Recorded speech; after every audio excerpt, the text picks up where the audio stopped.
Graça e paz, amém? Que o Senhor possa abençoar a sua vida. Quero convidar você a abrir sua Bíblia no livro de Hebreus, capítulo 1. Diz assim: havendo Deus antigamente falado muitas vezes, de muitas maneiras, aos pais, pelos profetas, a nós falou-nos nesses últimos dias pelo Filho, a quem constituiu o herdeiro de tudo, por quem fez também o mundo, o qual, sendo o resplendor da sua glória e a expressa imagem da sua pessoa, e sustentando todas as coisas pela palavra do seu poder, havendo feito por si mesmo a purificação dos nossos pecados, assentou-se à destra da majestade nas alturas, feito tanto mais excelente do que os anjos, quanto herdou mais excelente do que eles, nome do que eles, porque o qual dos anjos jamais disse: tu és meu filho, hoje te gerei, e outra vez, eu te serei por pai, e ele me será por filho, e outra vez, quando introduz no mundo o primogênito, diz: e todos os anjos de Deus o adorem. E quanto aos anjos, diz: faz os seus anjos espíritos, e de seus ministros labaredas de fogo. Mas do Filho diz: ó Deus, o teu trono subsiste pelos séculos dos séculos, cetro de equidade é o cetro do teu reino. Amaste a justiça e odiaste a iniquidade, por isso Deus, o teu Deus, te ungiu com óleo de alegria mais do que os teus companheiros. E tu, Senhor, no princípio fundastes a terra, e os céus são obras de tuas mãos. Eles perecerão, mas tu permanecerás, e todos eles como roupa envelhecerão, e como um manto os enrolarás, e serão mudados. Mas tu és o mesmo, e os teus anos não acabarão. E a qual dos anjos disse jamais: assenta-te à minha destra, até que ponha teus inimigos por escabelo de teus pés? Não são porventura todos eles espíritos ministradores enviados para servir a favor daqueles que hão de herdar a salvação? Amém? Até aí. Irmãos, quando nós pegamos aqui o primeiro capítulo de Hebreus, o escritor de Hebreus, então, ele já começa a falar sobre a excelência da obra redentora de Cristo.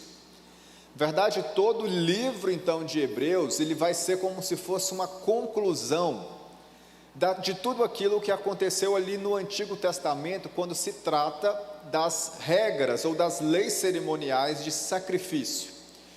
Por exemplo, quando nós estudamos ali acerca da instituição da lei, a partir ali de Êxodo 20, nós vamos ter ali a instituição também do sacerdócio ali da família de Arão, ali as descrições ali das vestes sacerdotais, a questão dos rituais dos sacrifícios de cordeiros, como eles deveriam ser feitos. E tudo aquilo ali era descrito ali, então, a partir de Êxodo capítulo 20, e principalmente ali no livro de Levítico, nós vamos ter, então, as descrições do sumo sacerdócio, da questão do sacerdócio, tudo isso descrito ali. O livro de Hebreus, então, ele vai concluir, de fato, este símbolo, o que representava, então, esses sacerdotes, o que representava, então, de fato, aqueles sacrifícios, e como isso se cumpre, então, na pessoa de Cristo. Então, ele começa falando aqui justamente sobre a excelência de Cristo. Ou seja, então é isso que o escritor de Hebreus ele vai iniciar dizendo. Ele vai falar aqui um pouquinho sobre anjos, mais à frente nós vamos falar, de fato, sobre essa superioridade de Cristo em relação aos anjos. Mas antes, alguns pontos que nós precisamos destacar aqui quanto ao escritor de Hebreus, Bom, o que acontece? Se você pegar uma Bíblia bem antiga, provavelmente essa Bíblia vai estar escrita lá, carta do apóstolo Paulo aos Hebreus, uma Bíblia bem antiga vai estar com este nome lá, como você abre sua Bíblia aí em Coríntios, em Romanos, vai ser lá, carta do apóstolo Paulo, alguns vai estar de São Paulo, aos Romanos, aos Coríntios, aos Hebreus. Por muito tempo, muitas pessoas consideravam Paulo como escritor aqui do livro de Hebreus, mas essa posição nem sempre foi unânime no meio da igreja. Quando a gente pega no início da história da igreja, ainda no século I ali da história da igreja, nós vamos ter alguns pais apostólicos, né? Algumas pessoas que eram, digamos assim, não eram, digamos, apóstolos diretamente, mas conviveram com alguns apóstolos, né? Como Clemente, como Barnabé, enfim, vários homens antigos ali. Esses homens consideravam outros autores. Esse Barnabé como pais apostólicos não é o mesmo Barnabé, companheiro de Paulo nas viagens missionárias, tá? Nós vamos ter então essas pessoas considerando outros possíveis autores. Por exemplo, nós vamos ter Orígenes e também Clemente considerando como, de fato, Barnabé, agora sim, o companheiro ali do apóstolo Paulo nas viagens missionárias, em uma das viagens missionárias, como escritor da epístola de Hebreus. No entanto, você vai ter alguns documentos antigos também, lá de origem do século I, do século II, dizendo que Hebreus foi escrito por Barnabé. Nós vamos ter também outras hipóteses também, como o próprio Apolo, aquele que é citado em Atos, como um dos possíveis escritores do livro de Hebreus, e você vai ter também até mesmo Áquila, aqueles lá de Priscila e Áquila, né, lá também na história de Atos, como também possível escritor do livro aqui de Hebreus. Então, de fato, nós não temos um consenso de quem escreveu o livro de Hebreus, né? Nós não temos, de fato, uma definição. Os autores mais prováveis que alguns vão deixar aí, provavelmente então Paulo e Barnabé, que talvez largam na frente aí como esses possíveis autores. Mas quanto à questão do apóstolo Paulo, quanto aos críticos, consideram não ser Paulo, porque a metodologia de escrita de Hebreus, ela é diferente dos demais livros, ou das demais cartas de Paulo. Por quê? Em todas as demais cartas, o apóstolo Paulo se identifica. Em todas as demais cartas, o apóstolo Paulo diz que de fato é ele que está escrevendo a carta. E também usa um grego de forma mais comum, de forma mais simples. Já a carta de Hebreus, a escrita aqui utilizada, é uma escrita mais complexa, quando você compara com outros escritos originais. E também, logo no início da carta, o autor não se identifica, não sabe, não coloca sendo Paulo como de fato o escritor, diferindo então da metodologia de escrita das demais cartas. Agora, uma coisa é certa, quando você pega aqui uma referência, que está aqui ainda no livro de Hebreus, no final de Hebreus, o escritor da carta cita Timóteo. Então, é bem certo que o escritor de Hebreus seja alguém próximo ali deste núcleo, a qual o apóstolo Paulo tinha algum contato, tinha algum convívio. Então, possivelmente, né, as fichas aí de a qual colocam, né, sobre identificar o autor, fica aí mais provável sendo como Barnabé, porque Barnabé também tinha este contato ali com essas pessoas próximo ao convívio ali do apóstolo Paulo. Então, são hipóteses. De fato, hoje, as Bíblias mais novas e também os comentários bíblicos mais novos, né, eles vão dizer, então, que o autor do livro de Hebreus, da carta de Hebreus, é desconhecido, é incerto a sua autoria, né? Então, provavelmente, a sua Bíblia, se for uma Bíblia de estudo, ela vai estar grafada aí como autor desconhecido, né? Sendo então, de fato, a predominância, né, das igrejas hoje, dos estudos bíblicos hoje, tratarem Hebreus como um autor desconhecido, e por isso então ele está inserido como uma epístola geral e não como uma epístola paulina. Essa carta ela vai possuir então um estudo entre a relação entre Cristo e o sacerdócio levítico e os sacrifícios do templo. Ele vai citar constantemente aqui o templo no estado presente, ou seja, quando esta carta está escrita, ou está sendo escrita, o templo ainda estava de pé, o templo ainda estava de fato ali em Jerusalém, construído ainda. Nós vamos ter um episódio que lá por volta do ano 70, o imperador Tito, ele vai invadir Jerusalém, vai cercar Jerusalém e vai destruir o templo. É por isso que quando a gente vai lá em Jerusalém hoje, né, ou pega ao menos fotos ali, a gente não tem um templo, a gente tem os judeus apenas ali nos muros das lamentações, proferindo ali alguns rituais ali, mas não no templo. O templo então ele foi destruído no ano 70 depois de Cristo. E quando a gente pega ali a ascensão do islamismo nessa região, lá por volta do ano 600 a 800 depois de Cristo, nós vamos ter no local do templo uma mesquita muçulmana sendo construída. Quando a gente pega aquela imagem de Jerusalém, vemos aí uma construção de cúpula dourada, né, o chamado Domo da Rocha. Aquele local ali é onde estava o templo, né, que ali os judeus cultuavam e ofereciam sacrifícios. Hoje é uma mesquita muçulmana, né? E quando o escritor de Hebreus escreve essa carta, ele está trazendo aqui um contraponto, justamente trazendo a perfeição da obra perfeita de Cristo. Porque você imagina, a pessoa de fato ela foi criada no judaísmo a vida inteira, né? Ou seja, ela sabia que deveria então oferecer sacrifício no dia da expiação, na festa de Páscoa, na festa dos tabernáculos, sempre oferecer sacrifícios ali. Agora eu sou um judeu e reconhecer Cristo agora como Senhor e Salvador da minha vida. Eu continuo então nessas festas e continuo agora oferecendo sacrifícios, oferecendo holocaustos, oferecendo cordeiros ali por causa do meu pecado. Como que fica essa questão agora? Então, quando o escritor de Hebreus ele vai de fato fazer essa carta, ele vai mostrar que agora não havia mais necessidade de fazer sacrifícios de animais, porque o sacrifício de Cristo ele foi perfeito. O sacrifício de Cristo ele foi completo. Não há mais necessidade agora de fazer ali sacrifícios de cordeiros, de bois, né, em prol do pecado ou por causa disso ou daquilo, porque Cristo cumpriu então tudo aquilo que estava escrito lá no Antigo Testamento. Aqui que nós vamos ter no livro de Hebreus ele dizendo que olha, o sacrifício de animais não tira pecado, né? O sacrifício de animais ele não limpa os pecados, mas ele vai mostrar que o sacrifício de Cristo então ele era perfeito.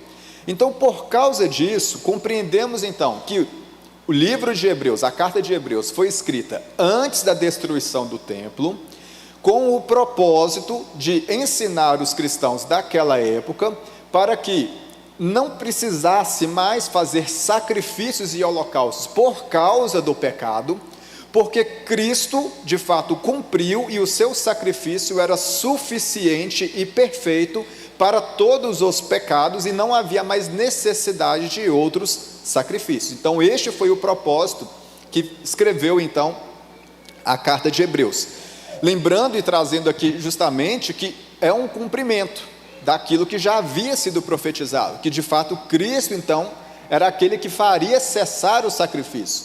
Nós vamos ter uma profecia disso lá no livro de Oséias, né? Oséias vai profetizar que de fato haveria e viria o Messias que faria cessar os sacrifícios, as festas e os sábados, né? Isso é uma profecia lá do livro de Oséias. Daniel também vai profetizar lá Daniel capítulo 9, nós vamos ter lá sobre as 70 semanas de Daniel, né? Que vamos ter algumas visões diferentes aí, mas Daniel também profetiza acerca do Messias, né? Que o Messias viria e que o Messias seria morto e que também faria cessar o sacrifício. Esta interpretação vai depender das visões, porque algumas pessoas entendem que quem vai fazer cessar o sacrifício é o anticristo na grande tribulação, outras pessoas entendem que quem fez de fato cessar o sacrifício foi o próprio Cristo, quando ele foi morto e ali na cruz do Calvário levou sobre ele todos os pecados. Então nós temos profecias do Antigo Testamento que mostram que de fato Cristo faria cessar o sacrifício. Oséias, independente da discussão de Daniel, Oséias afirma isso, que ele faria de fato cessar o sacrifício, as festas e os sábados. Então nós vamos ter que o escritor de Hebreus, ele de fato explica e confirma então aquilo que Cristo fez. Outro propósito também dessa carta era preparar os cristãos que, olha, o templo vai ser destruído. Vamos lembrar que o próprio Cristo havia profetizado isso ali no sermão escatológico de Jesus, ali no Evangelho de Mateus, capítulo 25, capítulo 26, que ele falou que Jerusalém de fato também seria destruída, né? Então nós já tínhamos uma profecia sobre isso. Até este momento isso não havia acontecido, e nós vamos ter que os escritores, os apóstolos daquela época, eles estavam preparados e preparando para isso. No entanto, nós vamos ver que o evangelho de fato, ele inicia a sua pregação em Jerusalém. Posteriormente, o núcleo do evangelho ele é mudado para Antioquia e depois para Éfeso, por causa das perseguições, por causa daquilo que estava acontecendo ali contra os cristãos daquela época. A própria Maria, mãe de Jesus, nós vamos ver que ela migrou de Jerusalém e foi para Éfeso. João, ele foi de Jerusalém, também foi para Éfeso. Timóteo, que era judeu, posteriormente também pastoreou em Éfeso. Então nós vamos ver que os cristãos sabiam que havia uma destruição iminente de Jerusalém para acontecer em breve. Então, quando isso é escrito, o escritor de Hebreus estava preparando também os leitores para essa possível destruição que em breve aconteceria. Nós vamos ter também aqui uma correlação aqui entre Romanos e Hebreus. Lembrando que Romanos e Hebreus são duas cartas que foram escritas para capitais. Sendo Roma, digamos naquele momento, a capital do reino e do império romano, né? Então neste ponto ali, Romanos é lida com um relacionamento entre o rei e o seu reino universal, ou seja, apontando que Cristo de fato é o rei. E nós vamos ter Hebreus focada no relacionamento ali entre o rei e a nação que ele nasceu, ou seja, ele era judeu, né? Ele fazia parte dos hebreus.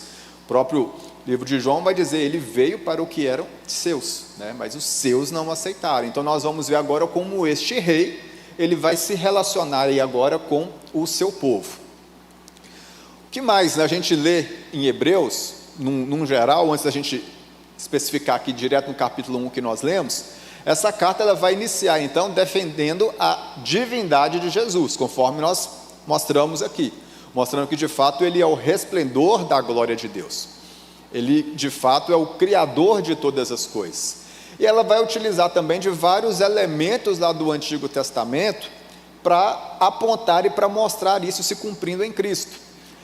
Nós vamos ter aqui também no próprio livro de Hebreus aquela frase, né, ou aquele versículo mostrando que as coisas que lá no Antigo Testamento eram as sombras das coisas que de fato se cumprem em Cristo.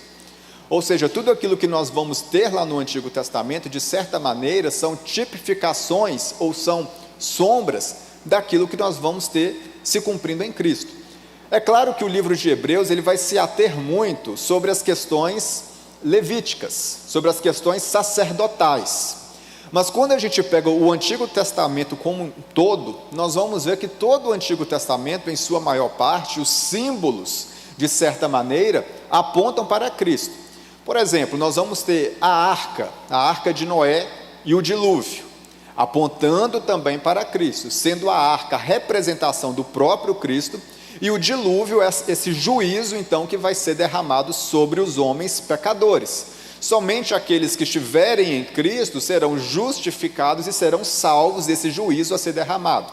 Nós vamos ter também a serpente de bronze no deserto, né?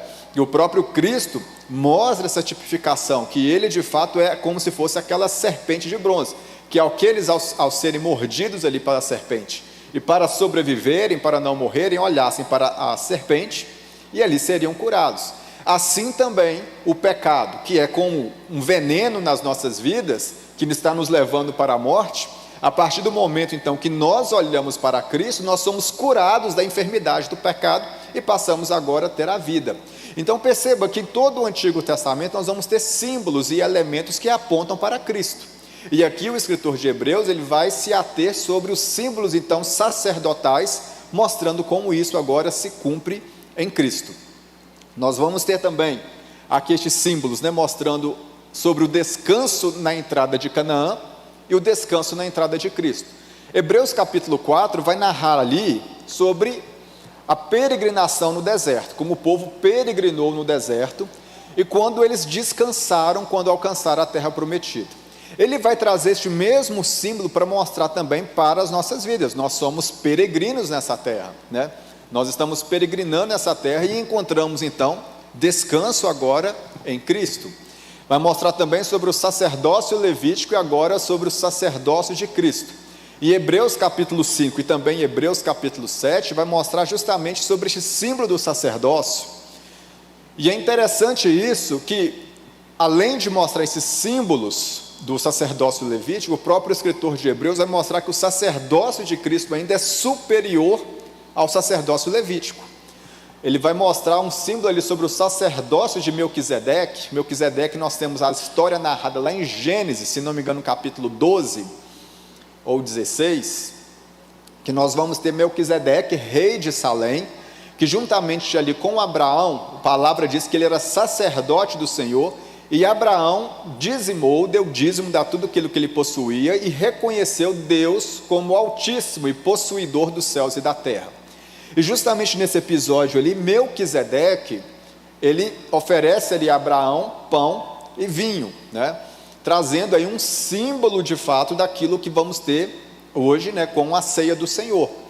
E neste ponto nós vamos ver que de fato o escritor de Hebreus ele vai mostrar que o sacerdócio de Cristo é como esse sacerdócio de Melquisedeque. Melquisedeque, se nós olharmos lá em Gênesis, na leitura do texto, nós não vamos saber muito a respeito da sua história. Simplesmente o texto diz que ele era rei de Salém. Salém, que posteriormente seria chamada de Jerusalém, né? Salém provavelmente seria o nome arcaico de Jerusalém. Então nós vamos ter ali que Melquisedeque, a gente não sabe de onde ele vem, para onde ele foi, o que ele fazia, por como ele conheceu a Deus, por que ele era sacerdote do Senhor, sendo que o sacerdócio só foi constituído lá em Êxodo, lá depois na saída do Egito ali, com Moisés, Arão e a sua família ali, mas ele já era chamado de sacerdote, muito antes disso, mostrando que de fato o sacerdócio de Cristo, também como o de Melquisedeque, é um sacerdócio eterno. Antes da constituição de fato do sacerdócio levítico, o sacerdócio de Cristo já existia, ele já estava constituído. Vamos lembrar aquilo que diz Apocalipse: eis o Cordeiro de Deus que foi morto antes da fundação do mundo. Então perceba que neste caso o escritor de Hebreus ele vai mostrar, ele vai explicar estes símbolos. E outro ponto também, justamente o símbolo de Melquisedeque com o pão e vinho, trazendo aí de fato aquilo que hoje nós fazemos como ceia do Senhor. Perceba que este exemplo, o próprio Cristo, ele constitui isso ali na noite de Páscoa, na noite em que ele foi traído, né? Que na noite em que foi traído, partiu o pão, deu ali aos seus apóstolos, pegou o cálice, deu aos apóstolos e falou: fazer isso em memória de mim, trazendo este ponto e essa característica que é aquilo que Melquisedeque fez também anteriormente. Então Hebreus tenta explicar este ponto. E também em Hebreus nós vamos ter essa leitura aí da galeria dos heróis da fé, que vai citar ali homens e mulheres que destacavam pelos seus atos de fé. E neste ponto também, quando nós lemos ali Hebreus capítulo 11, a gente vê que em todo o tempo na história da humanidade, a salvação ela só veio por intermédio de um ato, ou por meio de um ato. Porque por muitas vezes nós achamos que nós somos salvos, né? De fato, ou por meio da lei no passado, ou de fato hoje por meio da graça. Mas a gente percebe que a salvação ela vai muito mais além, ou ela acontece muito mais além disso. Porque olha só, a salvação ela acontece sim, ela é através de Jesus para as nossas vidas. Mas basta eu acreditar que Jesus existe para eu ser salvo? Não, de maneira alguma. Tem muita gente aí que acredita que Jesus existiu, né? E tem muita gente que acredita que Jesus ainda existe, mas não vive uma vida de fé e fidelidade baseado na verdade de Cristo.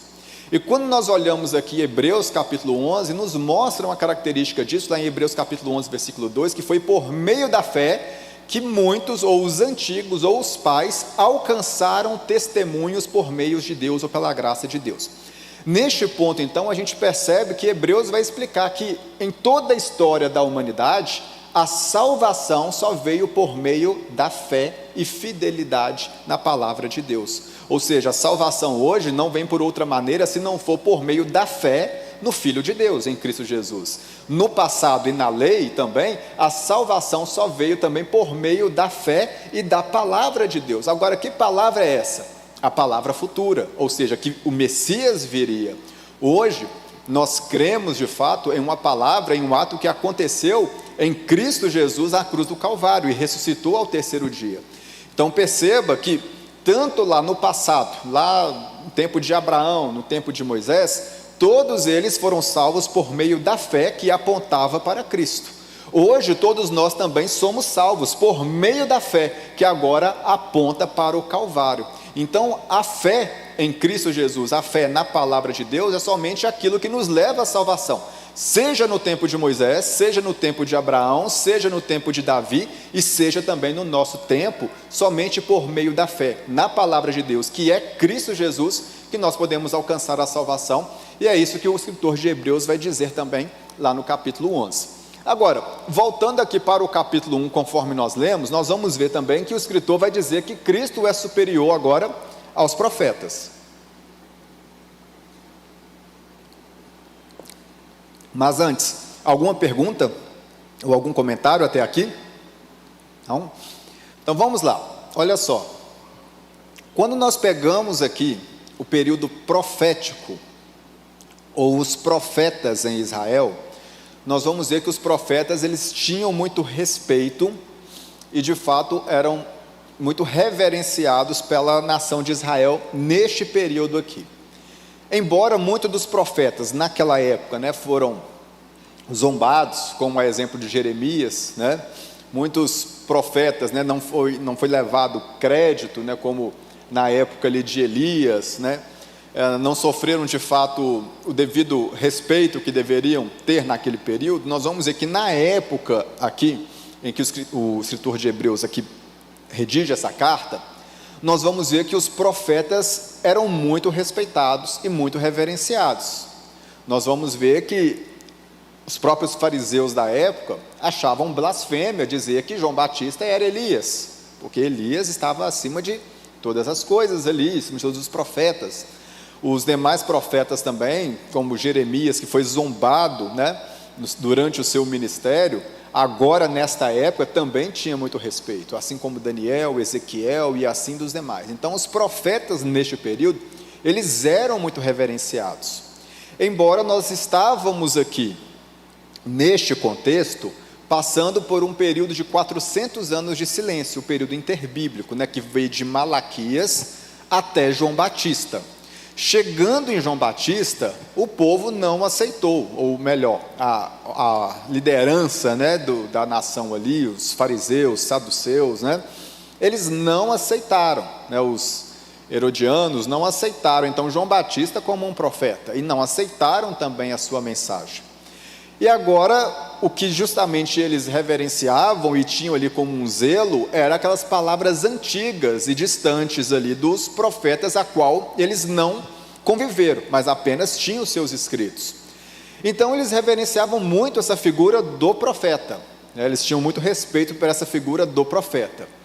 O escritor de Hebreus, ele vai mostrar aqui dizendo que, olha, antigamente, Deus falou de muitas maneiras e muitas formas aos pais pelos profetas. Então perceba que o escritor aqui ele não está invalidando e não está de fato falando que os profetas não falaram em nome de Deus.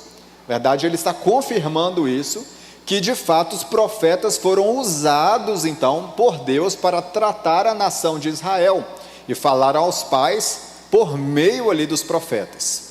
Mas agora o que ele está mostrando é que aquilo que os profetas falaram e aquilo que os profetas profetizaram está se cumprindo agora em Cristo. Dessa forma agora, Deus não está falando por meio de profetas, Deus não está falando agora por meio de porta-voz, mas agora por meio dele mesmo, ele está de fato direcionando a sua mensagem e a sua palavra aos homens e à humanidade. Então neste ponto aqui nós vamos ter aqui que o próprio escritor, ele começa sem rodeio, mostrar que de fato Cristo é superior inclusive aos profetas. Cristo é maior do que Elias, Cristo é maior do que Daniel, Cristo é maior do que todos os profetas que profetizaram antes. E é interessante que aqui ele vai tocar num ponto também que para os judeus dizer que Cristo é inclusive maior do que Moisés. E é interessante isso, que o próprio texto bíblico, lá no Evangelho de Mateus, no capítulo 17, vai nos apontar isso também, uma experiência que nós vamos ter ali com os apóstolos.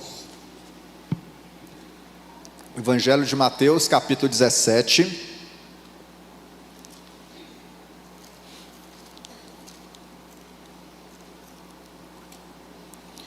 Dizendo o seguinte, olha: 6 dias depois, tomou Jesus consigo a Pedro e a Tiago e a João, seu irmão, e os conduziu em particular a um alto monte. Transfigurou-se diante deles, e o seu rosto resplandeceu como o sol, e as suas vestes tornaram brancas como a luz. E eis que lhe apareceram Moisés e Elias, falando com ele. E Pedro, tomando a palavra, disse a Jesus: Senhor, bom é estarmos aqui. Se queres, façamos aqui 3 tabernáculos, um para ti, um para Moisés e um para Elias. E estando ele ainda a falar, eis que uma nuvem luminosa os cobriu, e da nuvem saiu uma voz que dizia: Este é meu amado filho, em quem me comprazo, escutai. E os discípulos, ouvindo isso, caíram sobre os seus rostos e tiveram grande medo. Aproximou-se Jesus, tocou-lhes e disse: Levantai, e não tenhais medo. E erguendo os olhos, ninguém viram senão unicamente Jesus. E descendo eles do monte, Jesus lhes ordenou: a ninguém conteis a visão, até que o Filho do Homem seja ressuscitado dentre os mortos. Essa experiência aqui de Pedro, Tiago e João, aconteceu então durante o ministério em que eles estavam ali com Jesus. Mas os demais apóstolos só ficaram sabendo disso depois que Jesus ressuscitou, depois que ele de fato venceu a morte. Então, quando isso aconteceu, os demais apóstolos não sabiam sobre essa situação, conforme o mesmo texto diz. Mas alguns pontos que nos mostram aqui, que ali então nessa chamada transfiguração, nós vamos ter ali, de fato, Jesus, e ali Moisés e Elias, ao lado de Jesus. E nesta relação e neste ponto, nós vamos ter aqui a partir de agora, apontando que Jesus de fato é aquele que está cumprindo aquilo que Moisés falou por meio da lei, e aquilo que os profetas profetizaram ali sobre a representação de Elias. Então nós temos aqui um símbolo mostrando que Jesus então é o cumprimento daquilo que falaram os profetas, e Jesus então é o cumprimento daquilo que a lei também mostrou, aquilo que a lei também apontou através ali das ordenanças cerimoniais. E o próprio escritor de Hebreus, ele mostra então como Jesus é essa superioridade, e os próprios evangelhos também apontam e mostram para isso, mostrando então que Jesus era superior à lei, e Jesus era superior então aos profetas. E é interessante isso, porque o próprio apóstolo Paulo também vai dizer lá em Gálatas, mostrando sobre um aspecto da lei, que Jesus é aquele que veio então na plenitude dos tempos, ou seja, no melhor tempo, no melhor momento, na melhor época, da melhor maneira. Então a gente mostra aqui que antigamente Deus falou pelos profetas, antigamente Deus falou aí por meio da lei, mas agora o próprio Deus nos revela quem Ele é. Mas agora o próprio Cristo mostra a sua face através do Filho de Deus. Nós vamos ter ali o próprio Deus se revelando de fato a sua glória, revelando o seu amor, revelando a sua bondade, revelando a sua misericórdia. Nós agora não precisamos de fato de homens então que venham falar acerca de Deus, ou nós não precisamos agora de homens que venham ser porta-voz de Deus como os profetas foram, porque agora nós temos o próprio Filho de Deus revelando a bondade, o amor, a misericórdia, a graça e tudo aquilo que Deus é em sua infinitude. Então é isso que o escritor de Hebreus quer mostrar, que olha, Deus agora revelou ao homem, Deus agora mostrou de fato a sua face à humanidade, através de Cristo Jesus. Agora nós podemos agora então ter livre acesso a Deus. Então a gente percebe que este ponto aqui que nós vamos ter, como Hebreus vai iniciar e como Hebreus está dizendo, ele já começa a mostrar então sobre a superioridade de Cristo em relação então aos profetas. Outro ponto também que a gente destaca é que Cristo também é a revelação final, ou seja, nós não vamos ter uma outra revelação depois de Cristo. Ele é a única revelação e é também a revelação final de Deus. É interessante isso porque por muitas vezes nós vamos ver a igreja primitiva lutando contra essas certas heresias. Nós vamos ter o próprio Paulo, ainda lá no livro de Gálatas, mostrando olha, que se alguém anunciar outro evangelho além desse, né, seja anátema. Até mesmo se um anjo aparecer, esse seja anátema. Mostrando que de fato havia dentro da igreja situações que estavam sendo colocadas ali, como os judaizantes, né? E posteriormente os gnósticos ou os gnosticismos, e posteriormente várias outras heresias que vão entrar ali por meio da igreja, mostrando que os apóstolos tiveram que lutar contra isso. É interessante porque o gnosticismo, né? Ele era uma corrente ou uma ideia que nós vamos ter ali no início da igreja primitiva, que vai ser muito forte ali no primeiro século da igreja, que vai falar, por exemplo, que Jesus não tinha corpo, né? Jesus era apenas um espírito. É interessante porque o próprio livro de João, na verdade a carta de João, a primeira carta de João, embora João não cite, né, a palavra gnóstico, o próprio autor João ali, aparentemente, ele já estava combatendo isso na igreja de Éfeso. Porque uma das ideias que João vai combater ali é o seguinte, olha, todo aquele que falar que Jesus não veio em carne, este é o espírito do anticristo. Então perceba que isso já estava sendo combatido ali dentro das igrejas, já estava sendo combatido naquele momento ali, e a gente percebe que as pessoas queriam trazer uma outra revelação fora de Cristo, mas o próprio escritor de Hebreus vai mostrar que Cristo é a revelação final. O objetivo do autor aqui é evidentemente mostrar que Cristo de fato é o ponto máximo ali da revelação profética, ele é a revelação final. O ministério profético da antiga aliança era de importância ímpar, ou seja, nós tínhamos a importância dos profetas. Os profetas falaram acerca de Cristo. Gente, se a gente pega o livro de Isaías, o livro de Isaías praticamente quase todo é falando de Jesus, né? Se a gente pega ali sobre as profecias messiânicas de Isaías, né, a maior parte delas está falando inclusive sobre o ministério terreno de Jesus e sobre justamente aquilo que Jesus iria fazer na sua obra ministerial terrena. Quando a gente pega outros livros, como por exemplo Zacarias inclusive vai profetizar sobre aquele episódio em que Jesus entra em Jerusalém em cima de um burro, né? Então nós vamos ter todas essas profecias mostrando ali, que são profecias que digamos o seguinte, que era impossível alguém, né, digamos assim, por vontade própria, eu vou cumprir essa profecia, vou fazer uma coisa aqui, uma encenação para que essa profecia seja cumprida, né? Como alguns judeus tentam dizer que Jesus ele fez isso, né? Era impossível, porque existem profecias aqui tratadas no Antigo Testamento, que eram impossíveis de acontecer, mesmo que se fossem combinadas, né? Ou seja, não tinha como acontecer. Então a gente percebe que aquilo que aqueles profetas profetizaram no Antigo Testamento se cumpre em sua totalidade e em plena perfeição em Cristo Jesus. Os profetas eles eram importantes, mas a relevância deles estava muito longe daquela que era possuída por Cristo, né? O Filho de Deus, os profetas eram apenas servos, mas o Filho ele era herdeiro de Deus, o agente da criação, conforme diz aqui o versículo 2, né? A quem constituiu herdeiro de tudo, por quem também fez o mundo. Outro ponto também que a gente destaca aqui, e a gente olha também nessa relação aqui de Hebreus, é justamente sobre a posição de herdeiro. Cristo então é o herdeiro de Deus. Quando a gente olha na perspectiva judaica, não há diferença, ou não há de fato assim, como podemos dizer, a gente não olha com uma visão menor, porque hoje, na visão ocidental, quando a gente utiliza essa expressão herdeiro, aparentemente dá uma ideia de que, de fato, o herdeiro ele é menor do que aquele que possuía o poder, né? Então, quando a gente olha assim, aparentemente o poder de Deus Pai é maior do que o poder de Deus Filho. Mas na visão hebraica, isso não quer dizer dessa maneira, não quer dizer dessa forma.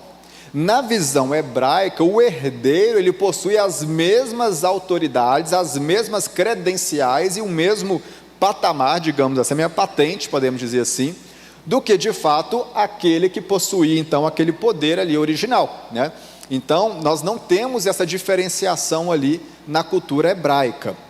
Quando nós olhamos então Cristo sendo herdeiro de Deus, não quer dizer que de fato ele tenha um poder menor do que Deus Pai, não quer dizer que ele seja menos importante do que Deus Pai, mas ele quer dizer que de fato ele possui os mesmos atributos que Deus Pai, quer dizer que ele possui o mesmo poder que Deus Pai. Então é isso que quer dizer essa expressão herdeiro, que no entanto mostra aqui que ele mesmo constituiu os céus e a terra, ele mesmo fez tudo que há, e tudo que nós vemos foi constituído então por, inclusive, Deus Filho estava participando do processo da criação. E nesta também correlação que nós pegamos aqui, é interessante que o escritor ele vai dizer aqui, vai mostrar sobre a questão dos anjos, né? E quando a gente olha isso, nós vamos ter alguns grupos religiosos que vão dizer, por exemplo, que Jesus, ele não era Deus em sua plenitude, ele era um Deus menor. Se a gente olha, por exemplo, os testemunhos de Jeová, quando a gente lê lá em Evangelho de João, capítulo 1,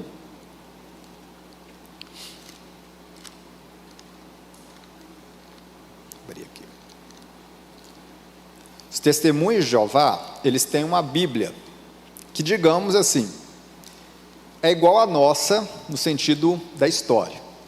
Porém, é a chamada tradução Novo Mundo, chamada a Bíblia Testemunho de Jeová, chama tradução Novo Mundo.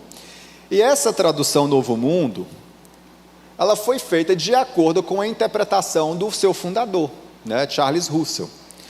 Então, o que Charles Russell considerou ali no Evangelho de João, capítulo 1, no versículo 1? Quando a gente lê aqui na nossa Bíblia, no princípio era o Verbo, e o Verbo estava com Deus, e o Verbo era Deus, o que os testemunhos de Jeová interpretaram? No princípio era o Verbo, e o Verbo estava com Deus, e o Verbo era um Deus. Ou seja, mostrando que é um Deus de categoria menor. Inclusive, na sua Bíblia, se você pegar aí, a palavra Deus está maiúsculo, né, mostrando que não há diferença entre o Deus Filho e o Deus Pai. Na Bíblia, a tradução Novo Mundo, o último Deus aí, e era um Deus, acontece em minúsculo, mostrando que ele era um Deus de categoria menor. Isso por quê? Porque os testemunhos de Jeová acreditam então que Jesus, ele foi criado. Inclusive, quando a gente olha lá no livro de Daniel, que nós vamos ter o arcanjo Miguel aparecendo ali, os testemunhos de Jeová consideram também que Jesus é o arcanjo Miguel em sua preexistência. Isso não só os testemunhos de Jeová, você vai ter o grupo adventista também considerando que, de fato, Jesus e o arcanjo Miguel são as mesmas pessoas e que ali um é o outro, um é um símbolo do outro, né? Só que os testemunhos de Jeová consideram que Jesus é uma espécie de anjo especial, né? Um anjo de patente maior, digamos, dessa maneira, né? Aqui agora o escritor de Hebreus vai mostrar isso. Por quê? Essa questão de anjos, naquela época, também era uma coisa muito levada aí ao misticismo. Você vai ter um exemplo disso lá no livro de Atos, quando Pedro aparece ali, depois dele sair da prisão, a menina vê Pedro na porta, olha, eu vi Pedro, acho que é Pedro que está ali. Aí ela fala, não, é o anjo dele, né?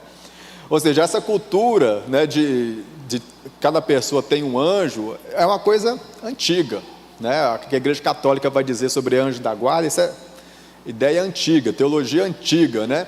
Que desde essas culturas, né, ligada ao paganismo, as pessoas já acreditam sobre isso. Nós vamos ter aqui agora o escritor de Hebreus mostrando que de fato que Cristo é superior aos anjos, ou seja, não há cabimento e não há condição de achar que de fato Jesus era Miguel ou que Jesus era um anjo especial. Aqui o próprio escritor de Hebreus ele vai mostrar então que Cristo ele possui uma excelência muito maior do que os anjos e de fato uma obra muito maior do que os anjos. Devemos ter sempre em mente que o autor de Hebreus, ele tenciona mostrar a superioridade de Cristo em relação às demais ordens da criação. Ou seja, ele vai mostrar ali que Cristo está acima de todo o processo da criação. A cultura judaica via os anjos como seres de uma ordem superior, mediadores da revelação divina, como citei aqui Atos capítulo 7, lá em Gálatas, e aqui Hebreus 2:2 ele vai citar novamente. Porém, mesmo cercados de força e poder, os anjos eles eram inferiores ao Filho, conforme nós vamos ter em Hebreus capítulo 1, versículo 4, o próprio escritor mostrando isso, feito tanto mais excelente do que os anjos, quanto herdou mais excelente nome do que eles. Ou seja, Cristo é superior aos anjos, Cristo está acima dos anjos. Outro ponto também, que destacamos aqui, é que os anjos não são chamados de filhos de Deus, né, ou da parte de Deus.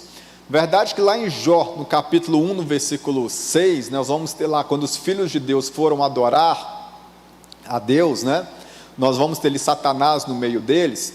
Essa expressão filhos de Deus, algumas pessoas aplicam-se a anjos, mas outros também podem dizer que trata-se de pessoas servas, pessoas, digamos, que eram tementes a Deus, porque essa mesma expressão aplica-se também lá no livro de Gênesis, no capítulo 5, e ali eram de fato pessoas que nós vamos ter ali, então é a mesma expressão.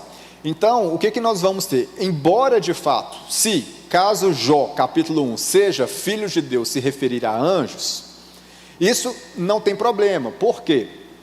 O que o livro de Hebreus quer dizer é que Deus jamais falou com os anjos: olha, vocês são meus filhos. É isso que o escritor de Hebreus está mostrando. Quando a gente pega a referência aqui de Hebreus, olha só, Hebreus capítulo 1, versículo 5, porque a qual dos anjos disse jamais, tu és meu filho? Então é isso que o escritor está dizendo, que Deus jamais se referiu aos anjos como sendo filhos dele. Deus Pai jamais chamou o anjo de filho. É isso que o escritor de Hebreus está mostrando. E de fato isso nós não vamos ter na Bíblia.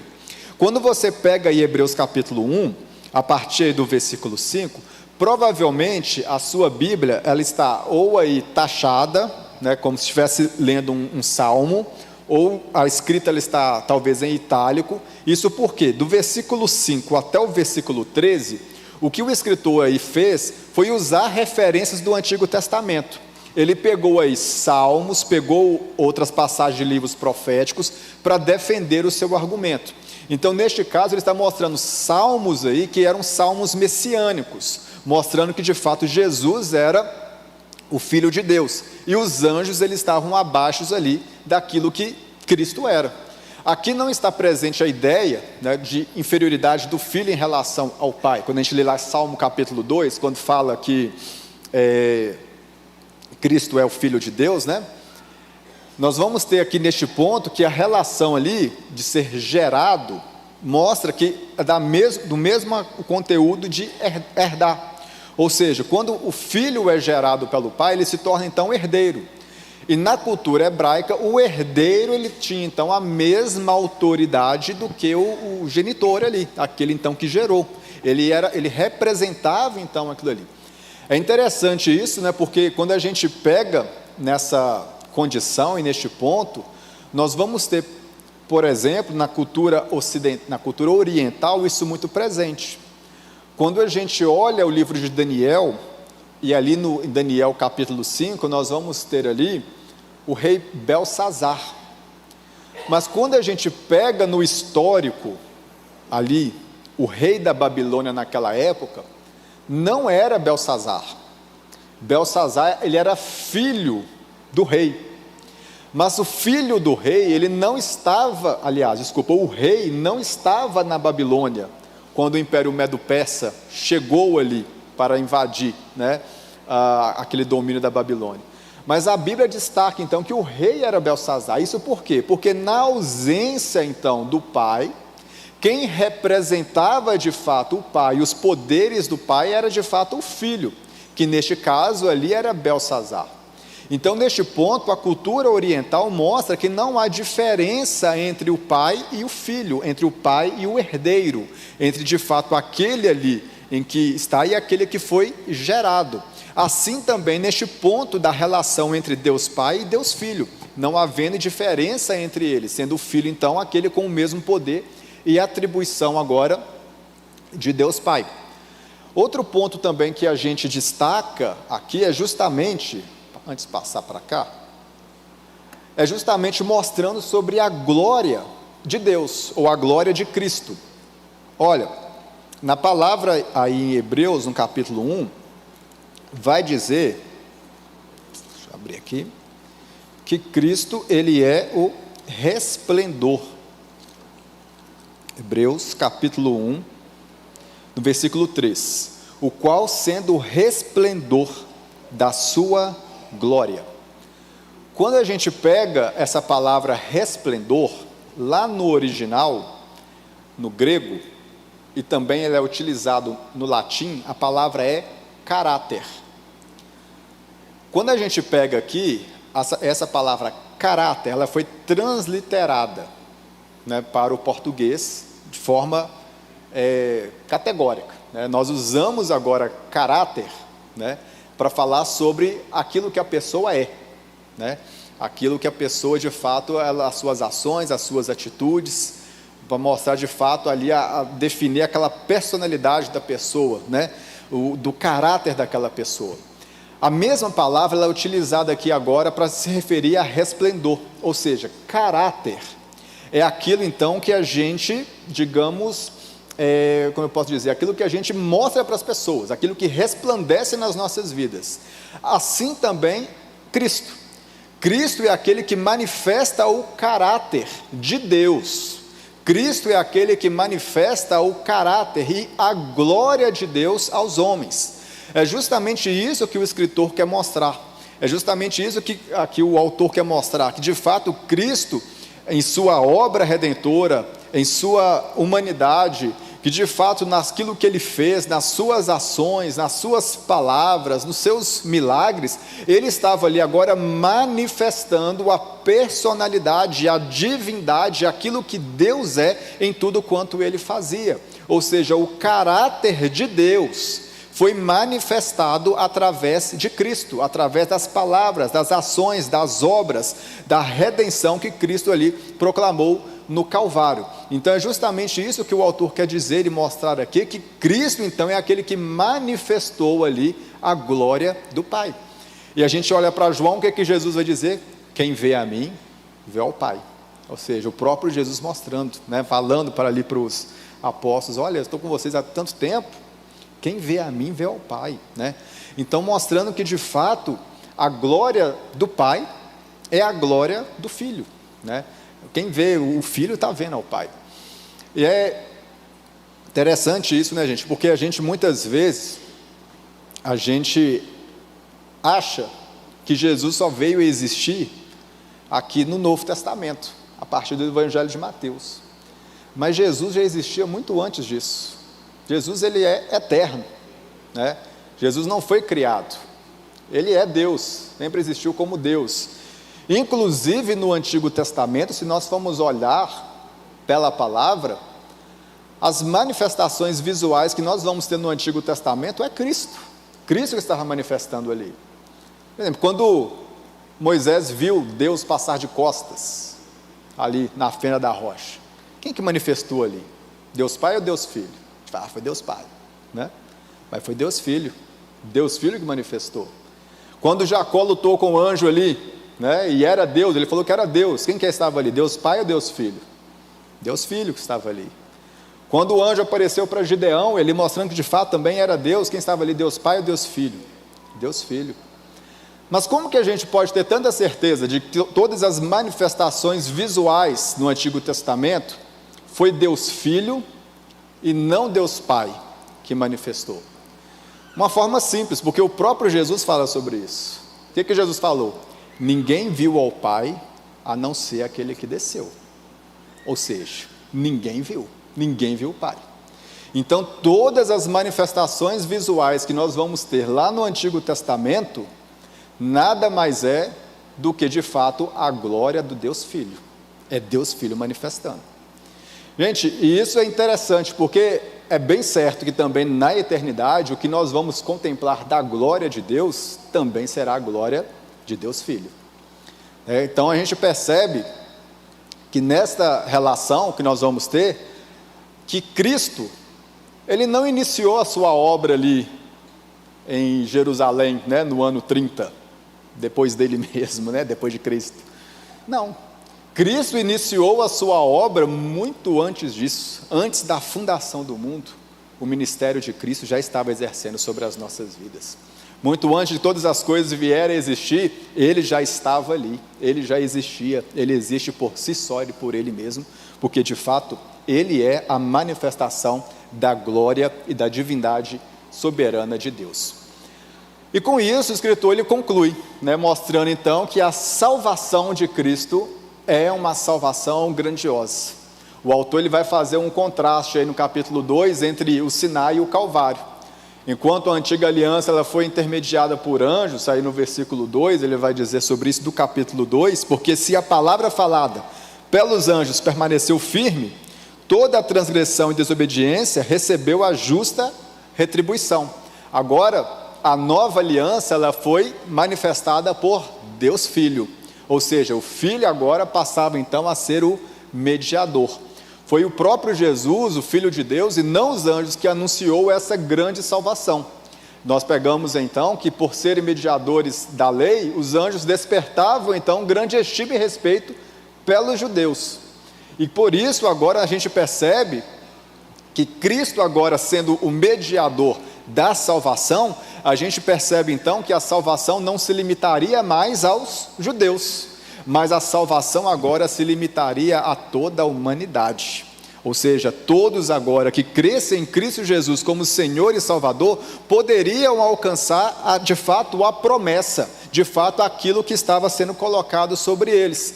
Se uma aliança firmada na lei, mediada por anjos, era imperfeita e transitória, requeria agora obediência por parte dos crentes, muito mais na nova aliança. E é isso que o escritor vai mostrar também, que olha, agora estamos debaixo da nova aliança, estamos debaixo de Cristo. Vamos viver no pecado? Podemos pecar à vontade? Podemos viver nossa vida como bem quisermos, porque Cristo levou todo o pecado? De maneira nenhuma. O próprio escritor vai defender isso também, algo muito semelhante que Paulo defendeu lá em Romanos. Porque agora nós não somos mais escravos da injustiça ou escravos do pecado. Passamos agora a ser comprados pelo preço de sangue de Jesus e passamos agora a ser servos de Deus. Passamos agora então a pertencer a Deus. E o próprio escritor vai mostrar isso, vai apontar isso aqui no capítulo 2.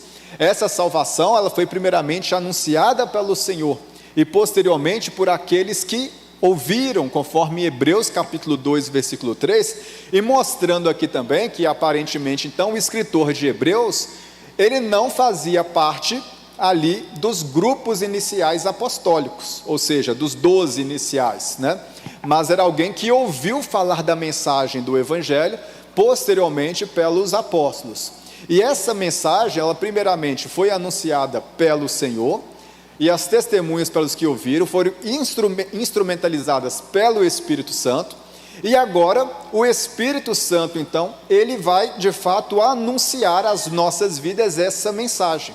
Então perceba que no capítulo 1 e capítulo 2, o escritor de Hebreus, o que ele está falando aqui é sobre a Trindade. Ele fala sobre a glória do Pai, ele fala sobre a glória do Filho, e agora está falando sobre o ministério do Espírito.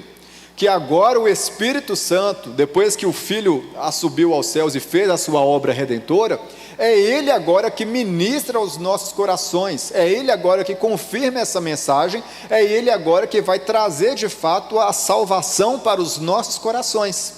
Então perceba que aqui o escritor de Hebreus, no capítulo 1, capítulo 2, ele está falando sobre a obra redentora de Cristo, aquilo que Deus Pai é em sua glória, e o ministério do Espírito Santo em levar então essa mensagem da salvação aos corações daqueles que precisam então da salvação. A salvação te alcançou. Você está salvo em Cristo Jesus.